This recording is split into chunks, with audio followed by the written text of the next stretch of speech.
Thank you very much. I don't know how many of you have been here for the two previous sessions in this series when Anthony Dowell coached two sessions in two solos made for him by Ashton in September, and then in November, Mel Park coached Walk to the Paradise Garden. For me, I know I'm a critic, but of course one part of you is always a fan. I have to say that I stood at the stage door for these people many times for Anthony Dowell and Mel Park, so it's extraordinarily gratifying to suddenly find myself saying anything about them. Darcy Bustle and Donald McCleary are sitting there. So if you were here for Anthony Dowell and Mel Park, you may remember that I was extremely embarrassed because I had prepared all my gushing words about them, thinking that they would be in the next room and then make a grand entrance. Halfway through what I was beginning to say, Anthony Dowell, I realized, was at the side of the stage listening to every word. And I remember turning and saying, "You're not meant to be hearing this." The point of all of this series is, of course, to give you, Ashton, on the whole, rarities. That wasn't true of the Vision Scene solo for The Prince and Sleeping Beauty, but the solo that followed, The Blessed Spirit from Orpheus, was a real rarity. Dowell himself only ever danced it once in England, I think twice in New York. Mel insisted that Walk to the Paradise Garden had been danced very few times, and of course I, with my clever clogs face, said, "No, you also did it in 1982. So she did it slightly more than she'd remembered. Raymonda Paradeur, nobody, I think, has yet checked how many performances it had, but it was 7 with the original cast, you mean? Right. And then 5 with the revival. So 7, we think, in the 1962 original cast, 5 when it was revived in 1994. So it's not well known. Did anybody here, other than clever clogs in the front row, see it with Svetlana Beryosova and Donna McCleary? Gosh, there are some hands going up, just a few. How wonderful. I certainly saw possibly all 5 performances in 1994. And there were 2 casts, Darcy Bustle with Zoltan Zolimosi, and 2 matinees. There was Benazir Hussain with Adam Cooper. What a privilege for me, first of all, to introduce Darcy Bustle. Since she is the most famous British dancer since Margot Fonteyn, there's not a lot for me to say. But what I simply want to do is to establish her Ashton credentials. She joined the company in the last year or so of Ashton's life. She remembers at the school watching Ashton rehearse La Valse. She remembered that suddenly this gentle, genial man could suddenly be absolutely tough and get rid of one dancer in a leading role and say, no, that one needs to be replaced. Anybody who knew Ashton knew that he demanded his certain standards, and that was that. It was because this dancer wasn't bending. Everybody here knows Ashton was saying, bend. He needed this bending. She danced leading roles from his earliest period to his late period. You may remember the lead role in Les Rendezvous, Scène de Ballet, coached, I remember, by Antoinette Sibley. I think Winter Fairy in Cinderella, but certainly the title role in Cinderella, made a great impression in New York as well as in London. Birthday Offering, I believe she danced the Svetlana Beryosova variation and the pas de deux as well. Monotones, white monotones, Trois Gymnopédies. I'm only giving you highlights of her Ashton connection. And then near the end of her career, Natalia Petrovna in A Month in the Country. That's a 1976 ballet. Les Rendezvous is 1933. It was fun for me to meet her just now because I interviewed her once when she was going to New York, I think in 1994, to guest with New York City Ballet. I think I'm on one of her television programs, but we never actually met when it was being made.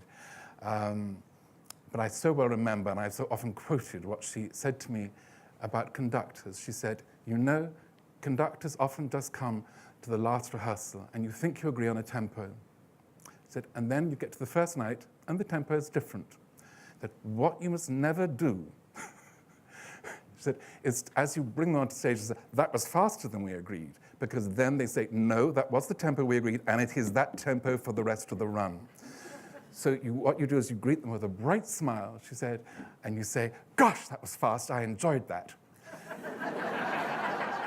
And then she said, and it's always a little slower the next time. I've been laughing for 20 years about that.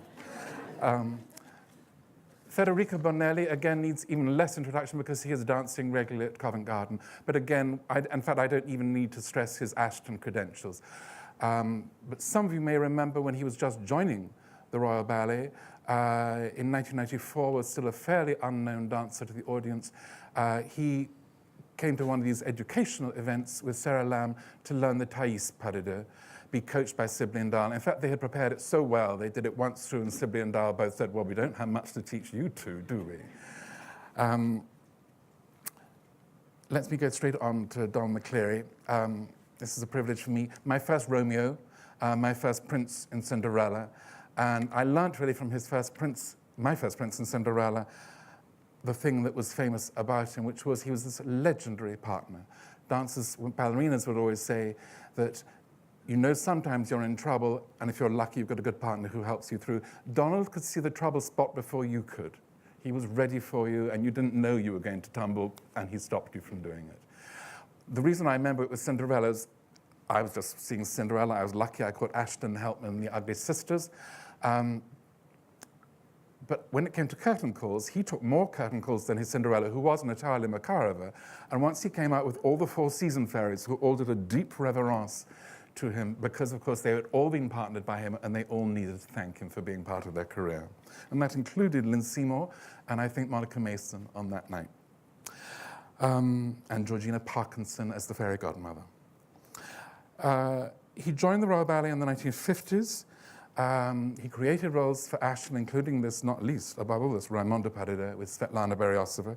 He was Beryosova's partner for 14 years, and those were the years that coincided with the Fontaine-Nureyev years, the Sibley-Dowell years, and yet this too was one of the great celestial partnerships.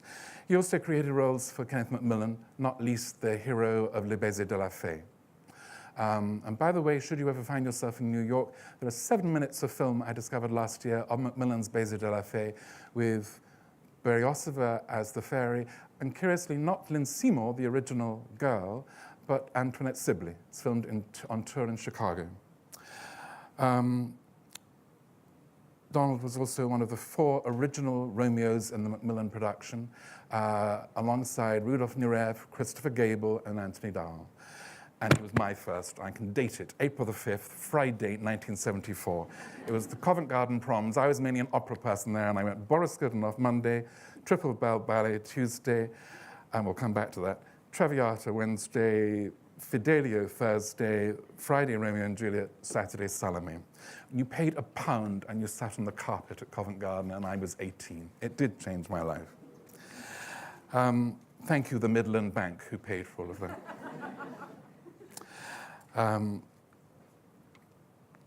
I interviewed Donald just 2-3 years ago at his home in Hertfordshire, and we talked about so much of his career from the Royal Ballet School onwards. And at the end, I just threw a question at the naffest question imaginable, which is, of your achievements, what are you most proud of? And I thought I knew what the answer was going to be, my partnership with Svetlana Beryosova. And he took me completely by surprise and said, no, I'm most proud, actually, of having been a coach. I'm particularly proud of my work with Darcy Bussell. That has just meant so much to me to feel I'm passing on everything that my generation and I thought, and we've passed it on. I mentioned that to Darcy just now, and she just grinned and said, I'd do anything for him. Svetlana Beryosova. I remember that week of proms in April '94 because Rite of Spring was going to have Monica Mason. As we walked in, noticed Monica Mason cannot dance. A friend with me said, there's no point in seeing Rite of Spring without Monica Mason. I hadn't seen it, so what did I know? Symphonic Variations, out came a man in front of the red curtains. It was Antoinette Sibley and Anthony Dowell. Miss Antoinette Sibley is indisposed. She'll be replaced by Jennifer Penny. Jennifer Penny will be replaced by Anne Jenner. Anne Jenner will be replaced by Laura Connor. Nonetheless, I love Symphonic Variations, but then there was Les Noces, and I did get Svetlana Beryosova. It was the only time I ever saw her. And if you've seen any of the photographs of the most famous choreographic moment in Les Noces, you know why Beryosova's face counted like nobody else's, which is that pile of women's heads, and there's this extraordinary face, that beautiful broad jaw, the planes of the face, just taking the light, looking out, completely blank, expressionless, grave, deeply moving, deeply poignant. She began young, phenomenally young, Berrios. She was born in 1932. She danced with a series of companies in her teens, including the touring company that is now Birmingham Royal Ballet. In those days, it was the Sadler's Wells Theatre Ballet. And when she was only 19, she created, I think, the role of the Snow Queen in Ashton's one-act The Nutcracker, and would alternate that role with the Sugar Plum Fairy with Patricia Miller on a big tour, particularly of America, Cecil Beaton Designs. So she was in Ashton's mind from then on, right through to 1968, when she created Enigma Variations, Lady Elgar. She actually had already created a role before then for Balanchine. She was 18. Balanchine came here and created one of his forgotten ballets, that is the Haydn Trumpet Concerto. And I think part of her peripatetic training had been at the School of American Ballet, and something about her appealed to Balanchine all his career. In the early 60s, this surfaced recently when somebody looked at the notes of the board. Balanchine applied to have her as a guest with New York City Ballet for 6 months. I don't know why that broke down. When the Royal Ballet first danced Serenade, and by the way, it's pronounced Serenade according to Balanchine, not Serenade. He pronounced it that way. She was first cast as what they call the waltz girl, or the heroine. When they first danced Apollo, she was the first Royal Ballet terpsichore. She had already danced both roles in Ballet Imperial. So there was something connected between her and Balanchine's style, but also so perfect for much in Ashton. In 1954, I hope I've got the year right, she created a pas de deux with Michael Soames, Rinaldo, and Armida. She, of course, was one of the 7 variations in Birthday Offering. When Ondine was new in 1958, there were not just Margot Fonteyn. The role also went to Berriosova and to Narina. The Raymonda pas de deux in 1962, finally Lady Elgar in 1968. A choreographer like Ashton was, no matter how friendly to dancers, something of an authority figure, even for an important ballerina like Berriosova. So it was a big deal for her to pluck up courage to ask, having done supporting roles in Cinderella, if she could dance the title role. And she did it in the early 70s. Many people found it so poignant and moving. It's one of the performances that I just missed by a year or two, and always heard people say, you haven't seen it because you missed Svetlana. She also created roles, of course, with Jonathan Cranko, Kenneth Macmillan, Prince of the Pagodas, so many other things. She was the fairy in Macmillan's Baiser de la Fée. On YouTube, you can see her doing The Black Swan with Rudolf Nureyev. They didn't dance so often together. Another thing they did dance together is the Diana and Actaeon pas de deux. She is in high form dancing with her in the early 60s. Something I find almost more fabulous than her dancing of the Odile pas de deux is her entry for it. Because she is Odile, she simply wraps an arm around her face, and the ripples in that arm and just this impassive look and the flicker of the eyes sums up such danger straight away and glamour.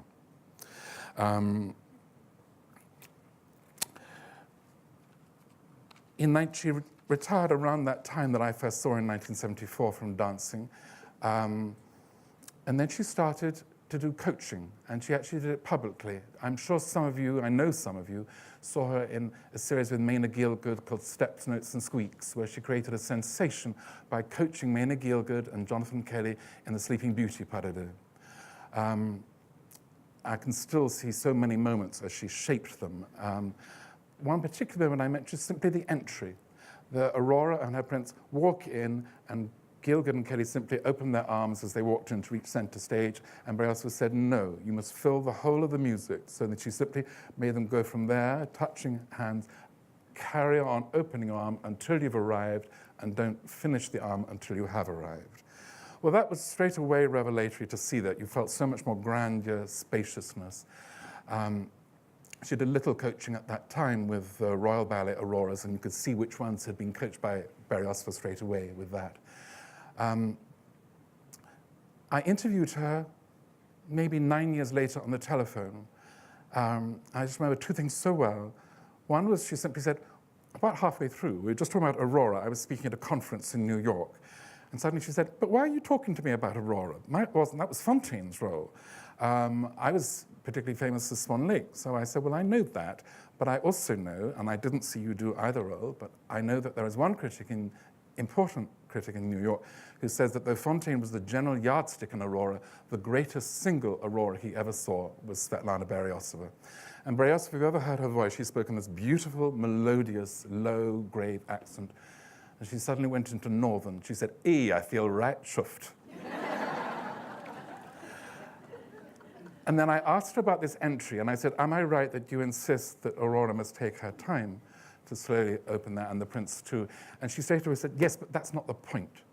You must understand as Aurora that that is the only time when you have time to take in the theatre. Otherwise, you're just always dancing to the theatre or you're reacting to other people on stage.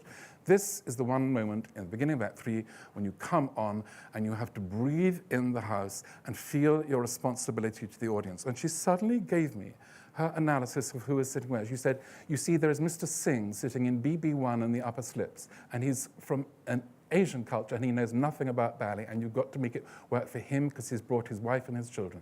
There is so-and-so who's been to Sleeping Beauty for the last 20 years, and you owe it to them. And she went on, and she said, the responsibility is immense, and you must recognize it. I was very moved to hear that. Okay, now let's just talk briefly about the Raymonda pas de deux itself. First of all, Raymonda was choreographed in 1898 by Marius Petipa in Russia, 3-act ballet. He'd worked with Tchaikovsky on the famous Sleeping Beauty and Nutcracker, hadn't been able to choreograph all of Nutcracker, but it had been at his behest, it had been shaped according to his plan. Now the director of the Imperial Theatre has got him together with the next important Russian composer, now that Tchaikovsky had died, which was Alexander Glazunov. And Petipa again gave him exact magnitude. This is what we want, an adagio here, and now we want a mime scene here. Every little bit was planned. Glazunov, like Tchaikovsky, followed the plan, breaking the rules here and there, but had been given the general scheme of how to compose. Petipa was about to be 80 years old. It's a phenomenal career. I think only Merce Cunningham choreographed for 65 years, which is how many years Petipa did. He's a mystery figure. He wasn't taken hugely seriously by the Russians of his day. He went to Russia and went from Russia to Western Europe as often as possible. His elder brother, who had been the original Albrecht, was a much more prestigious choreographer. And once we know that Marius Petipa was actually sued by Jules Perrault for plagiarism, successfully. That's back in the 1860s when he was a relatively baby choreographer. So we don't quite know how much he genuinely became a mature, inventive choreographer, or how much he was simply remembering great ideas that he'd seen the choreographers do in Paris, Italy, wherever he'd traveled. But by the time of Raymonda, of course, he is now a mature artist. Raymonda has an extraordinary plot. How many of you have ever seen the full 3-act Raymonda? It's fabulous that you can say that. And that when I was first going to ballet, I wondered if I would ever see live a complete Raymonda. You would just hear about it. And I remember how exciting it was when we were first getting broadcasts from Russia, and there was one shown on the BBC, live from the Kirov in 1980 with Kolpakova, and I was trying to figure out this plot. 4 years later, I interviewed Ashton, and I said, look, you've done 2 dances to music from Raymonda. Have you ever thought of doing the whole Raymonda using what Petipa bits we know?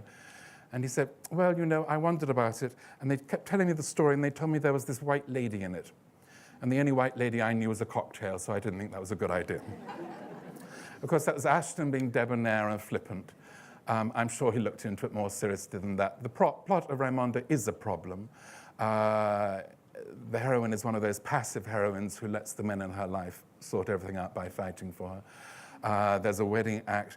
The wedding act is more disconnected than usual the wedding act is, because suddenly, though she is a French aristocratic lady from a Provençal court, she and her husband go into Hungarian attire and Hungarian style because his uncle, who has helped to save her, is Andrew II of Hungary. Why the Hungarians have turned up in Provence to rescue them from the Saracens is somewhat complicated.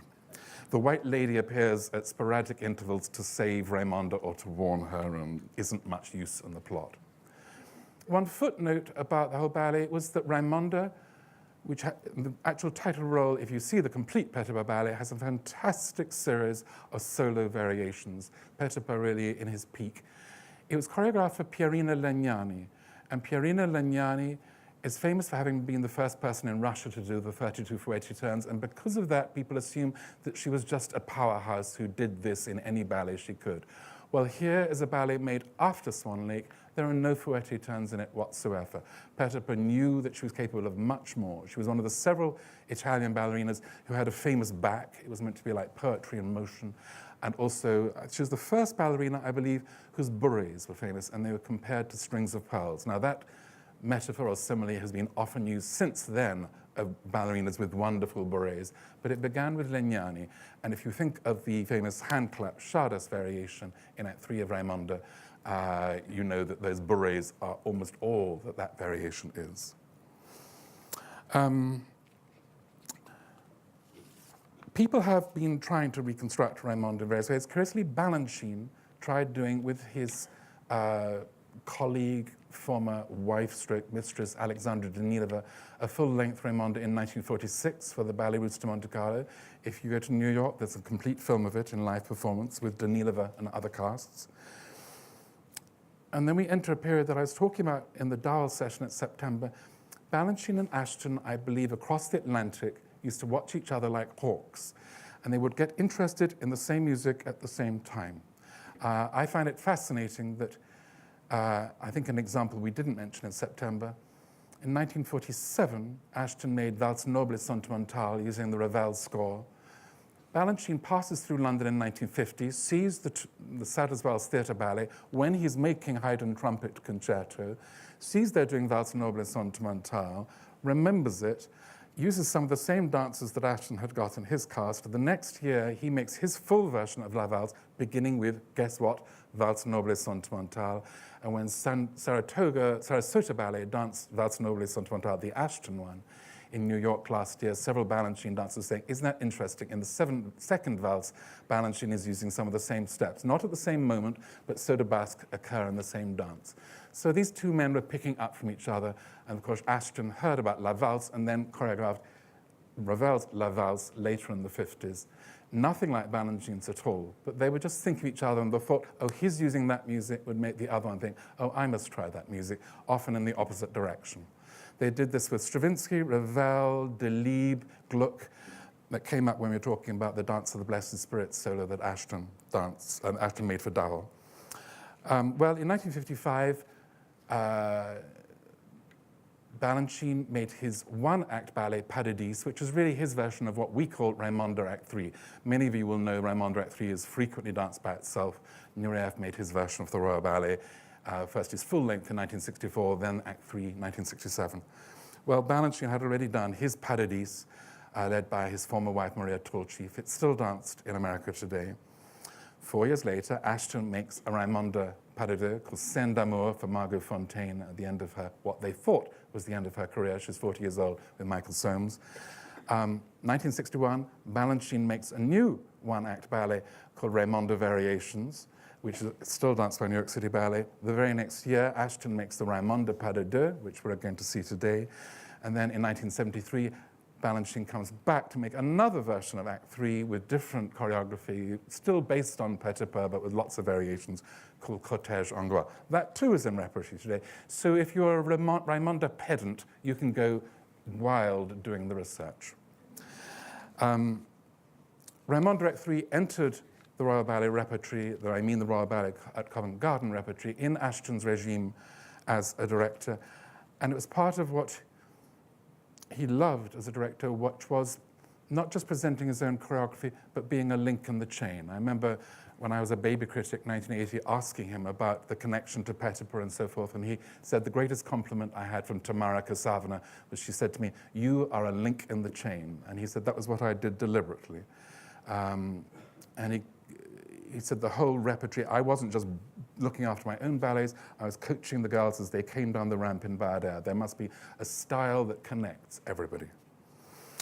He'd also connected himself to Petipa by making supplementary dances. When the company moved to Covent Garden in 1946, more at his behest than Ninette de Valois. She wasn't sure, he was. They opened, as you know, with Sleeping Beauty. He made supplementary dances, not least the Act 1 waltz, but also his version of Florestan and Two Sisters. And that's when he really began to see how his choreography could fit into the entirety of a Petipa ballet. In 1952, he started to do the same with Swan Lake. And by the way, if you look at, again, New York, the Public Library, best collection of dance films ever, there is 5.5 hours footage of the Sadler's Wells Ballet dancing Swan Lake with Fontaine and Soames. And you see the old Ashton Act 1 waltz, which is a pas de six. And one of the dancers first cast was Svetlana Beryosova. Great to see her in these wonderful Leslie Hurry costumes. Medieval type costumes which connect to the period of Raymonda, also a medieval type ballet. He went on doing dances for Swan Lake until I think 1964, Sleeping Beauty till 1968. Giselle, he made a peasant solo for in the Pas de Deux in 1961. He was connecting.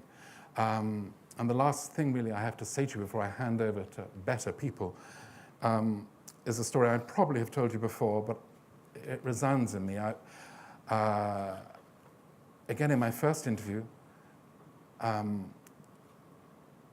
thought I knew the answer to this question, which is why I was asking. I thought it's going to look good in The Guardian. I knew that Ashton would go along to watch Sleeping Beauty, which he'd seen hundreds of times, and when people said, "Why are you watching this ballet that you've seen so many times?" he replied, "I'm having a private lesson." That's such an adorable line, and I wanted him to say it to me so I could put it into print. And he brushed it aside. My actual question was, do you derive inspiration from the classics? Thinking he was going to say, having a private lesson, blah, blah, blah. And he just said, I derive inspiration from classicism. And that meant he wasn't just deriving inspiration from Petipa, he was looking at traditions larger than that. He indeed was looking outside ballet itself, looking at other forms of dance, other forms of the arts, music, philosophy, really, in a way. It's one of the many moments when Ashton will come up with a great one-liner, and I thought you were a much broader, wider, more thoughtful, philosophical man than I had recognized you to be. On that note, it's my privilege to hand over to the team. Darcy Bussey, Marinella Nunez, Federico Bonelli, Donna McClure, and Gary Avers. And Paul Sober.